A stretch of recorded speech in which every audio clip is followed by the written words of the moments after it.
Well, hey folks, week 2 of the James Craig murder trial revealed a chilling and methodical unraveling of a man who prosecutors say is equal part manipulator, narcissist, and a killer. From emotional testimony by Angela Craig's siblings and friends who adamantly deny she was suicidal, to a former lover who realized too late that she'd been love bombed by a con man. This week was stacked with explosive revelations, but it was the Jailhouse letter that blew the courtroom wide open.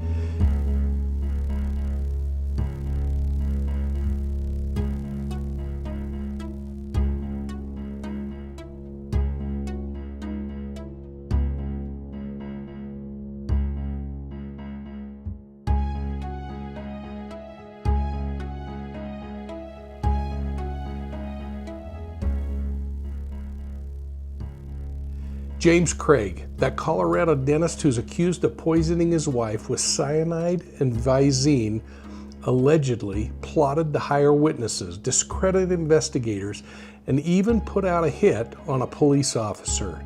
So add in good-looking women-only alibis, scheming with a suspicious shake bottle filled with poison, and you've got a week that the jurors won't soon forget. Well, hey folks, welcome to Profiling Evil, and thanks for taking a moment to hit that likes and subscribe button.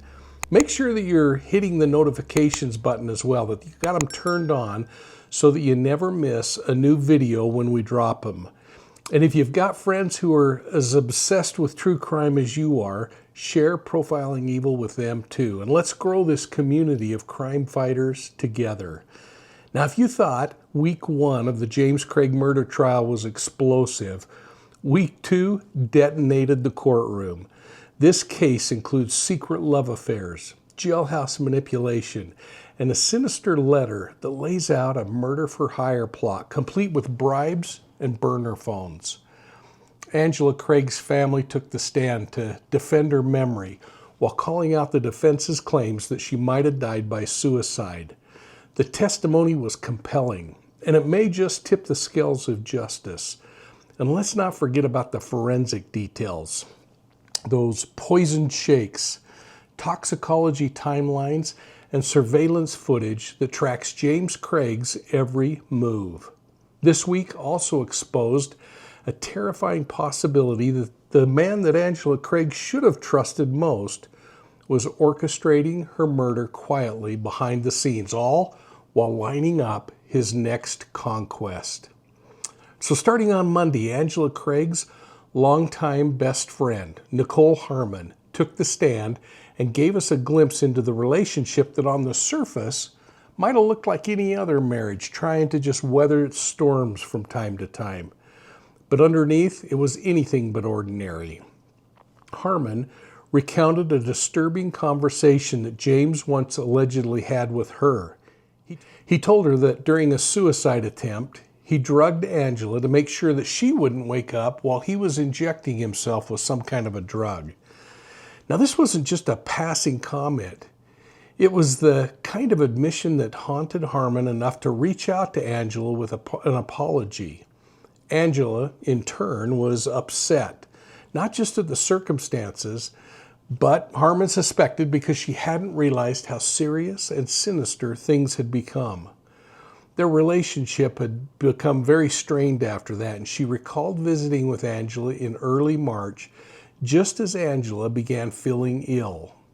Angela mentioned that James had made her a smoothie that morning, and it was just one more puzzle piece. As prosecutors say, it fits a chilling pattern.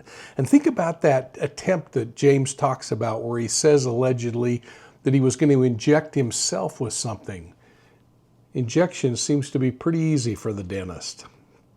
Well, from there, the jury heard from a woman named Kristen Aubachon, a nurse at the University of Colorado Hospital, and she described Angela as being so sick on March 15th that she never left her ICU room. She added that Angela's condition was critical from the moment she came to the hospital.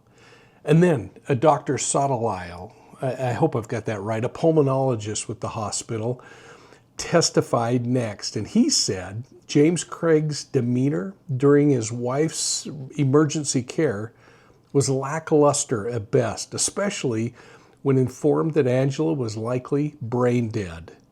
Rather than breaking down or pleading for continued treatment, Craig simply responded, that's unfortunate. Well, according to the doctor, discussions about end-of-life care typically take time, sometimes even days. But James made the decision to stop care immediately, claiming it was what Angela would have wanted. The doctor said in his experience this was highly unusual and it lacked the emotional processing that he typically sees in grieving spouses.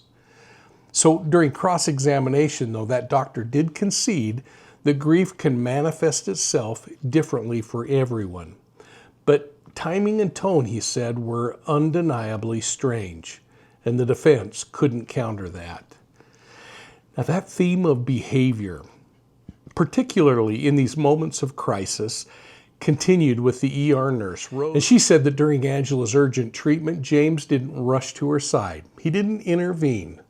Instead, he stood in the hallway, taking photographs. Now, this ER nurse said that really was a major point in her career, because throughout her entire career, she's never seen anybody taking pictures of a loved one during an emergency when they're trying to save a life. Not once. But there was James documenting everything, not at her side comforting her.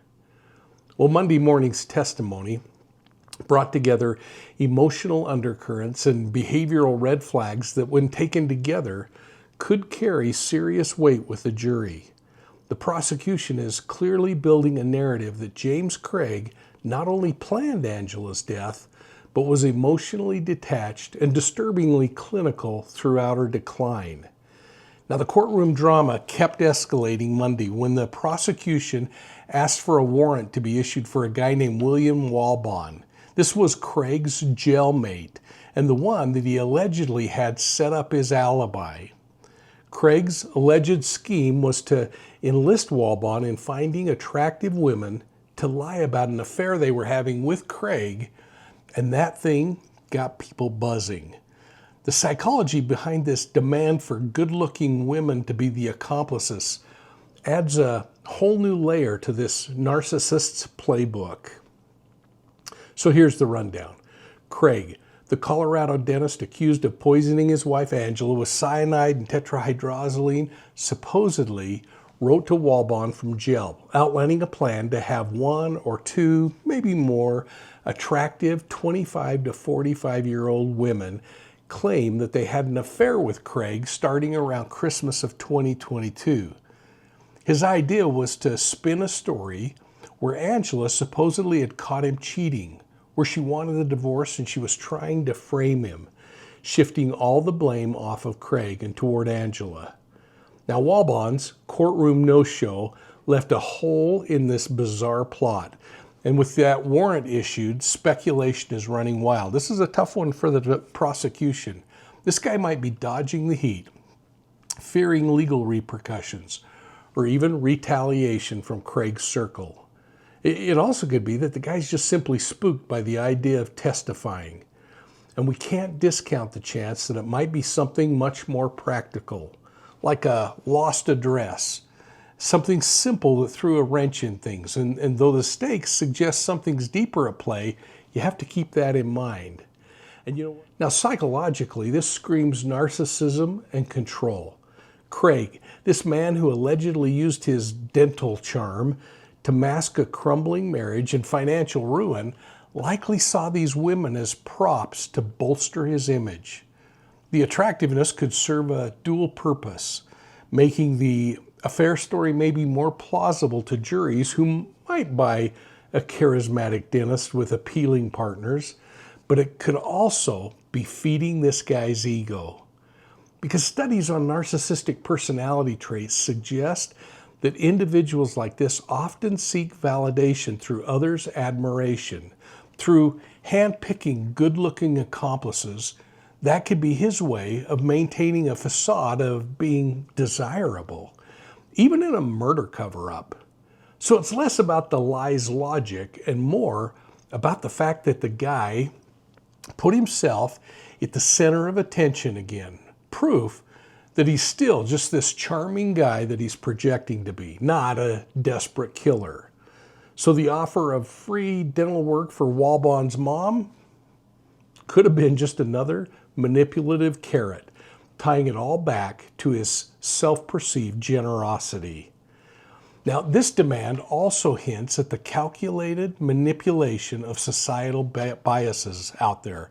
Attractive people are often seen as more credible or likable, a tactic that Craig might have banked on to sway the court. But I think this thing backfired when the letter got intercepted, and it exposes his arrogance.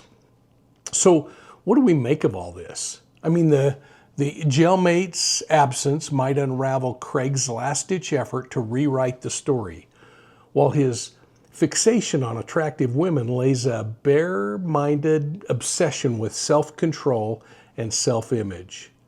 Now, I want you to drop your theories down below. I mean, where do you think Walbaugh's hiding, if he is hiding? And how deep does Craig's ego go? And stay tuned for more as this case unfolds. But to close out Monday's testimony, let's look at a forensic toxicologist who testified that the toxicology in Angela Craig's case showed clear signs of chronic poisoning, high-level exposure to lethal substances. That doctor explained that the arsenic concentration in Angela's blood remained unusually high, suggesting ongoing or repeated exposure rather than just a one-time event. Now, while environmental exposure might explain arsenic in organs like the liver or maybe even the hair, it can't account for the elevated levels that were found in the blood.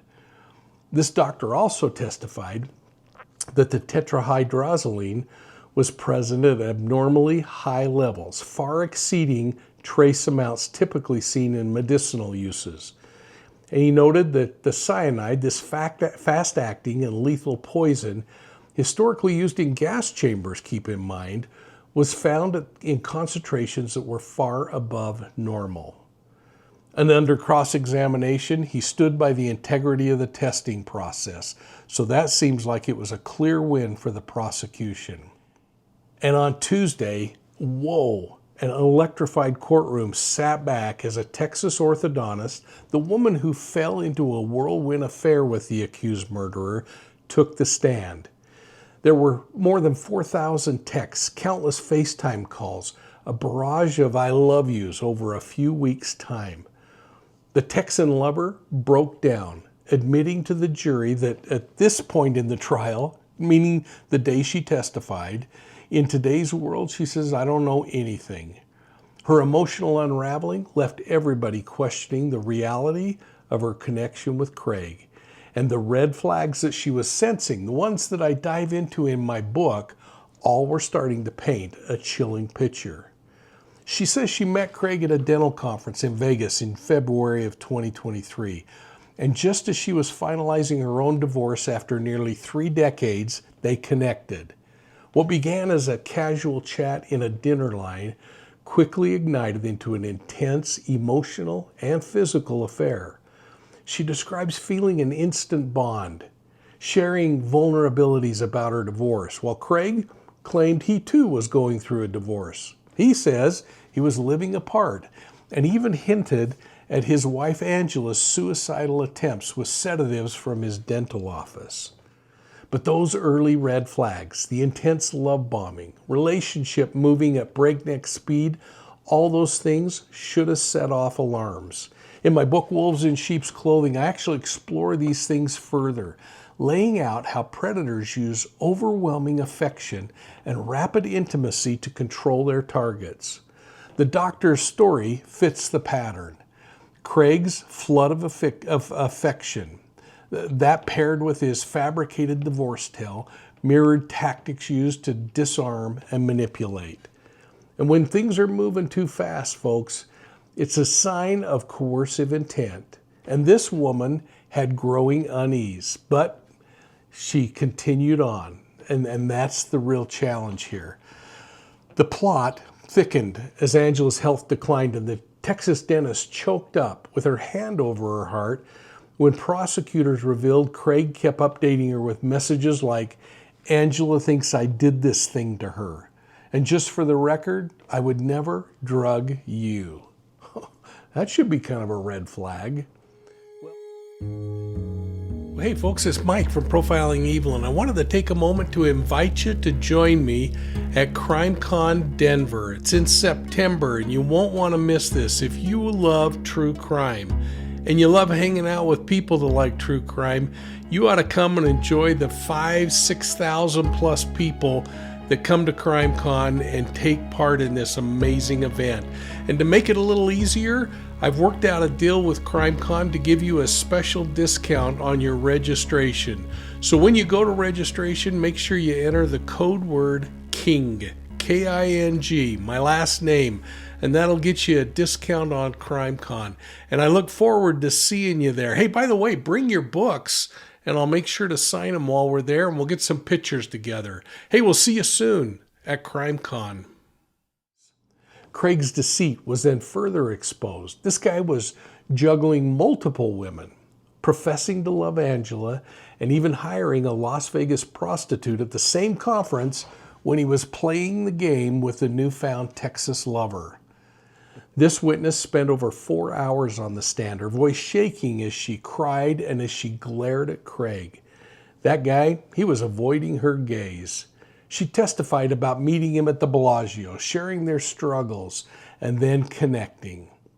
As the deceived woman finished her testimony, several other witnesses added weight to this thing.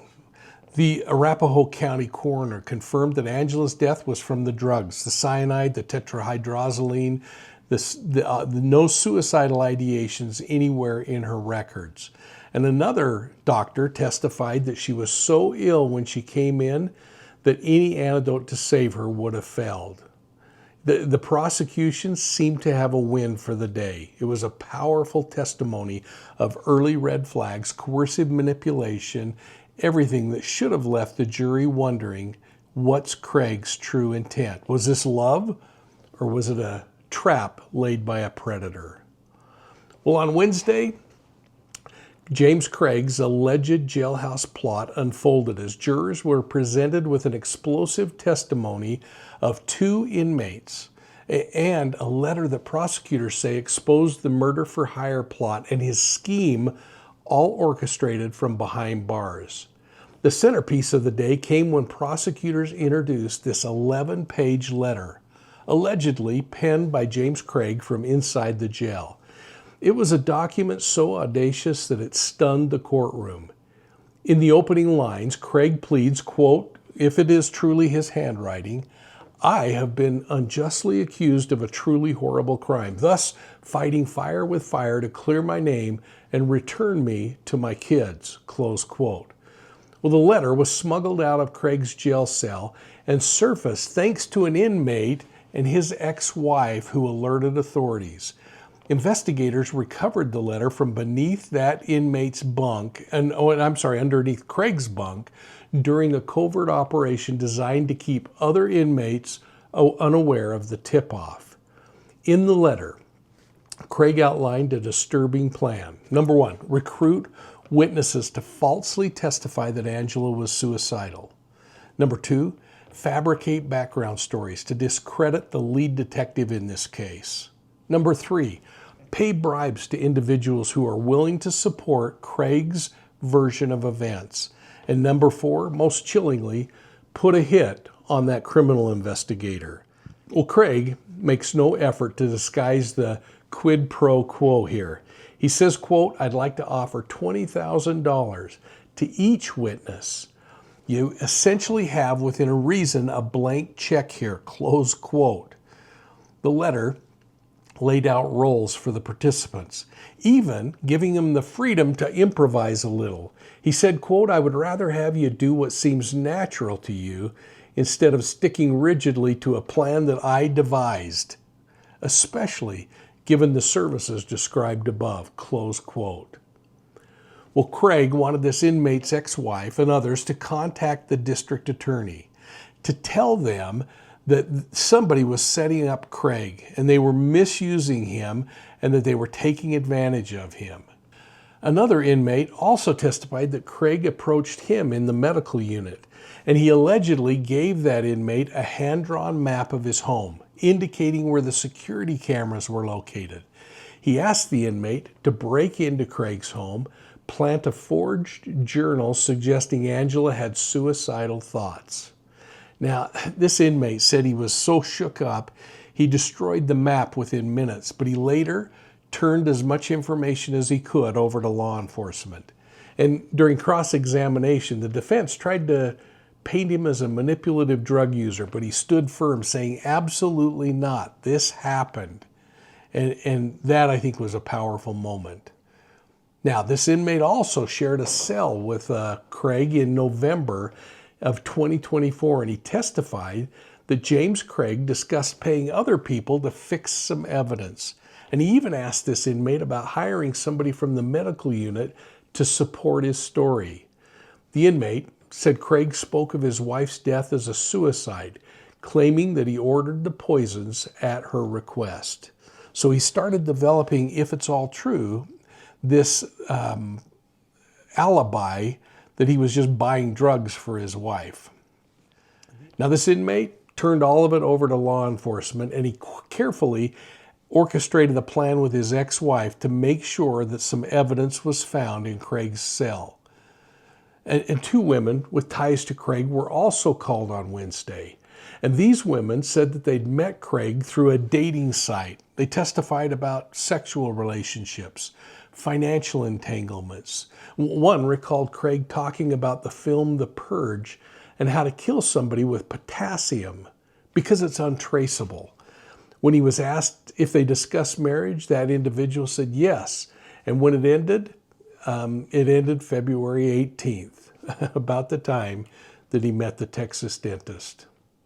Now, another woman also said that she was dating Craig while married. And she knew that he was married. She said that he was needy. He used multiple burner phones. And she said that he brought up divorcing Angela, but she wasn't seriously invested in this whole thing, so they kind of ended their dating relationship early in January of 2023. And the final witness on Wednesday was a detective who detailed the evidence recovered from the home, including a backpack with syringes containing unknown liquids. Now, day 3 unraveled more than just Craig's alleged criminal acts. It also revealed a pattern of manipulation, desperation, and control that extended far beyond Craig's wife's murder. So if prosecutors can prove Craig orchestrated this multi-layered conspiracy from inside a jail cell, this could be the final nail in that coffin. As that letter that we were talking about earlier said in its closing, "Thank you in advance for making me and my kids the happiest people on earth." Signed, Jimmy Craig. Well, that closing line now rings pretty hollow against a chilling background of deceit and destruction. So the best way to describe Thursday's testimony is this. Angela Craig's family spoke out, and according to them, she was never suicidal. The testimony was deeply emotional, and it was crucial for the prosecution as Angela's siblings and her in-laws took the stand, pushing back strongly against the defense's implication that Angela might have taken her own life.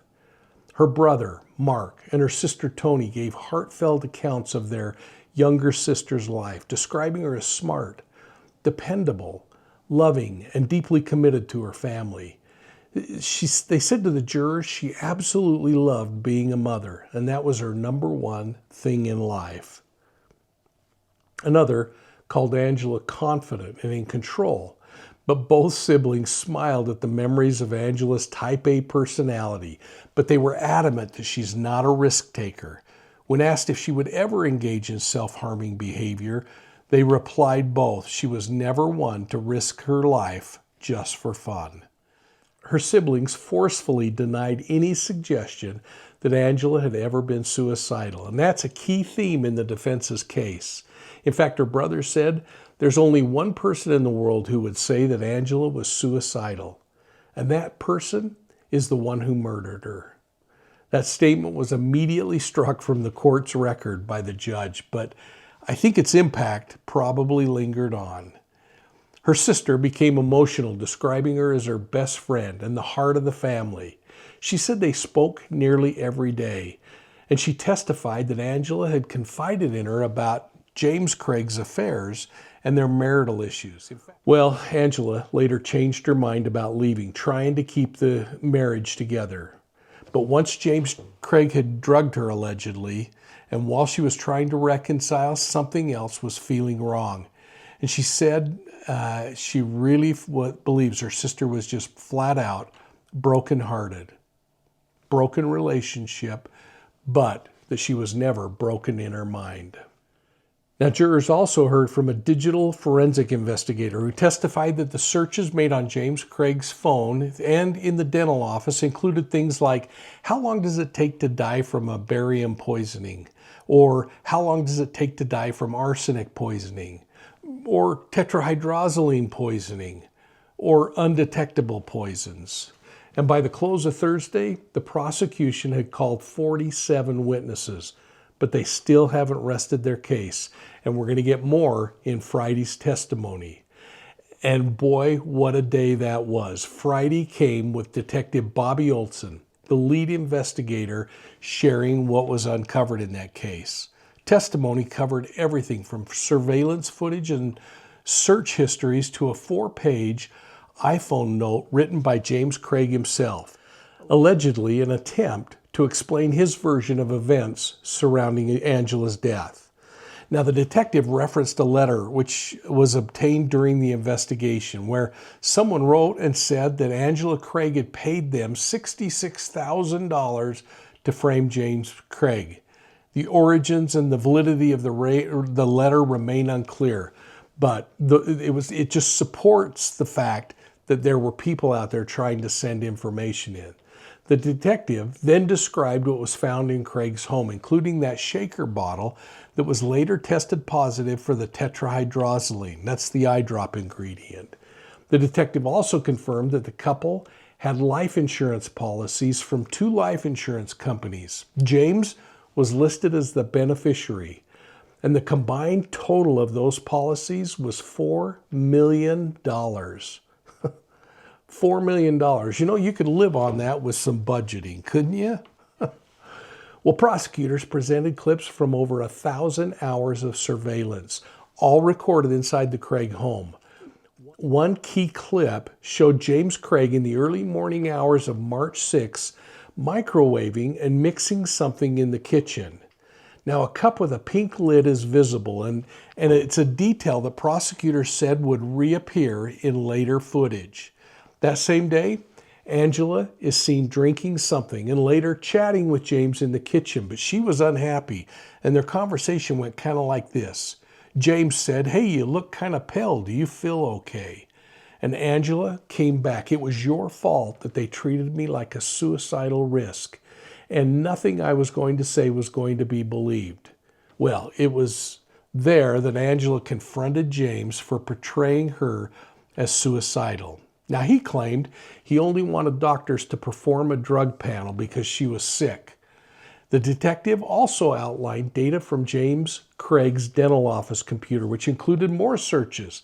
How long does it take to die from barium poisoning, etc., etc., etc.?